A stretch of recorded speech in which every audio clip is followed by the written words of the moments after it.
들었습니다. 예, 목사님 오늘 강의 잘 들었습니다. 아, 네. 오늘 이 메타디아스 관련해서 네네. 우리 이제 한국 교회가 네. 코로나 시대의 비대면으로 네. 이렇게 많은 복음을 전하고 또 예배를 드리고 있는데 목사님 강의를 통해서 제가 많이 배우고 또 미래를 대비하는 그런 내용을 잘 들었습니다. 네.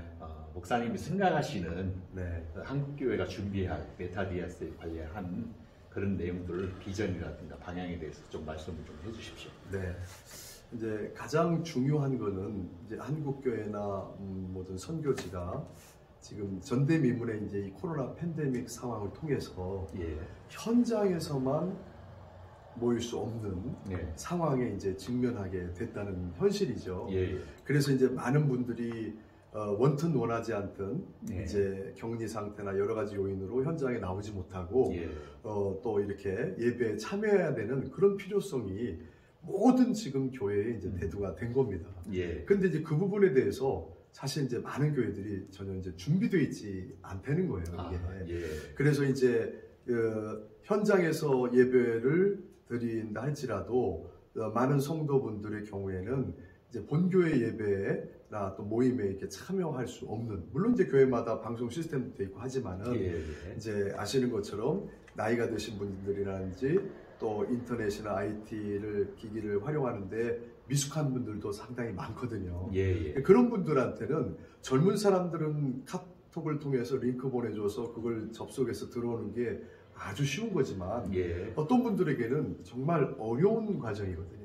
그걸 배워도 예. 돌아서면 잊어버리고 하기 때문에 네, 또 이제 저희 어머니 그 너무 80 넘으신 권사님이 계시는데 예. 한 번도 저희 교회에서 진행하는 그 온라인 예배에 접속을 못 하셨어요. 예. 저희가 또 이제 초창기에는 이제 카톡으로 링크를 보내서 이렇게 접속하도록 참여하도록 이렇게 설명을 해드렸어도 현장에서 하시는데 돌아서면 잊어버리셔요. 예. 그래서 그런 고민 중에 이제 작년에 7월 달에 한 달 동안 하나님께서 이제 이 상황에서 참 기도하게 하시면서 모든 사람들이 아주 쉽게 본교회에서 진행하는 온라인 예배나 온라인 성경 공부, 온라인 모임에 접속하고 참여할 수 있는 예. 이제 앱을 개발하게 하신 거거든요. 그러셨군요. 그래서 예. 이제 그것을 전 세계 교회와 또 선교지에 공급할 수 있도록 이 메타디아스라는 선교를 위한 기업을 이제 세우게 하신 겁니다. 그래서 이제 예. 총 앱이 이제 4가지가 이제 개발이 돼서 출시가 됐고요. 예. 이 앱은 핵심적으로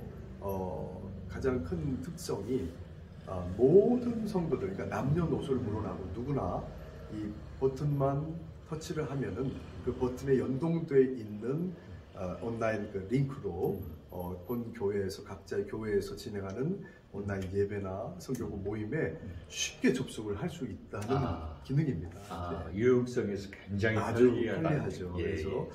그래서 이제 누구나 참여할 수 있기 때문에 목회를 하는 목사님들 입장에서는 성도들에 있어서 사각지대가 없어지는 거죠. 예. 그래서 이제 누구든지 성도들이 이 앱을 활용해서 목사님들이 유튜브로 진행을 하시든 줌으로 진행을 하시든 아니면 그 외에 뭐 다양한 화상회의 툴로 진행을 하시든 성도들이 사각지대 없이 누구나 쉽게 접속해서 실시간 온라인 예배에 참여할 수 있다고 하는 것이 이제 가장 중요한 이제 메리트죠.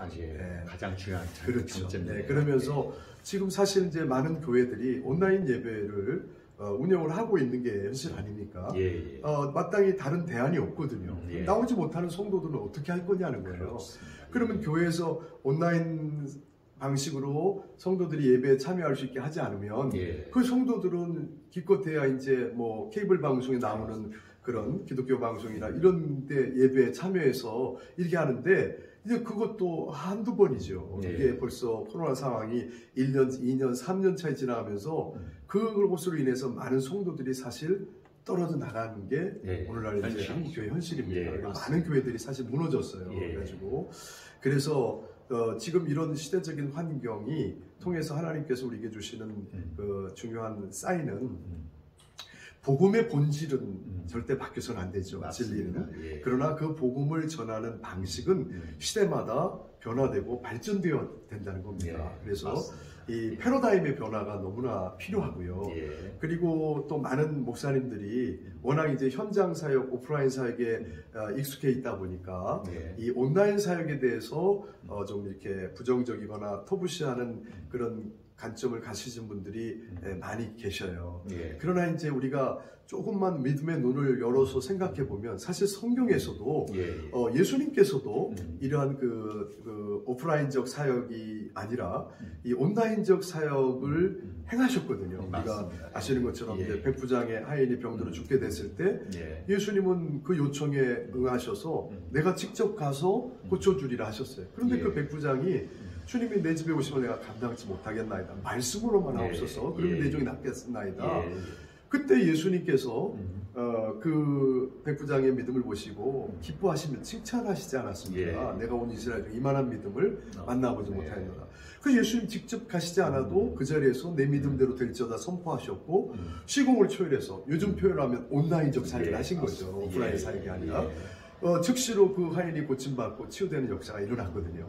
사실 당시의 유대인들은 이 현장 중심의 오프라인적 사역에 머물러 있었거든요. 그래서 그들은 직접 접촉과 뭐 예수님의 만지심 이것을 통해서만 치유를 기대했고 이렇게 나왔는데 이 이방인 백부장은 그런 오프라인적 개념이 아닌 온라인적 마인드로 예수님께 나왔는데 예수님께서 그 믿음을 칭찬하셨다는 거예요. 그리고 사실 이제 사도 바울의 사역 가운데도 보면 사도 바울이 이제 그 에베소에 머물고 있을 때도 고린도 교회 상황을 알고 직접 가볼 수는 없는 상황에서 이제 편지를 써서 인편으로 하나님의 말씀을 보내지 않았습니까? 그럼 고린도 교회 성도들은 그 편지를 통해 적어서 보내준 그 말씀을 하나님의 말씀으로 그들이 믿고 받아서 예배 시간에 그것을 읽어서 낭독함으로 성도들이 그 말씀으로 위로받고 은혜를 받았고 이렇게 했거든요. 그걸 또 이제 필사해서 또 주변에 있는 교회들이 돌려 읽었고 그것이 이제 당시의 사역의 패턴이었던 거죠. 그러면 이것을 우리가 조금 폭넓게 생각하면 오늘날의 이메일과 다를 게 뭐가 있어요? 그렇잖아요. 네.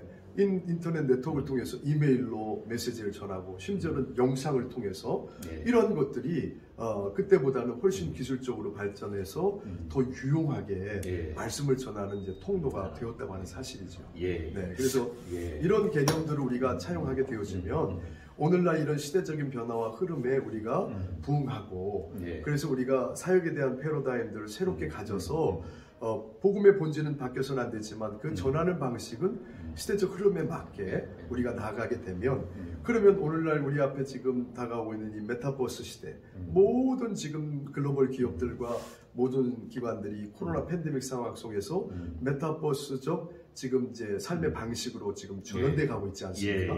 이제 그 메타버스라고 하는 영역을 이제 교회가 또 주의 종들이 선용해서 선제적으로 이 사역들을 준비하게 되어지면 오히려 이 마지막 때에 땅끝까지 복음을 전할 수 있는 너무나 유용하고 효율적인 그러한 툴이 될 수 있다고 저는 생각을 합니다.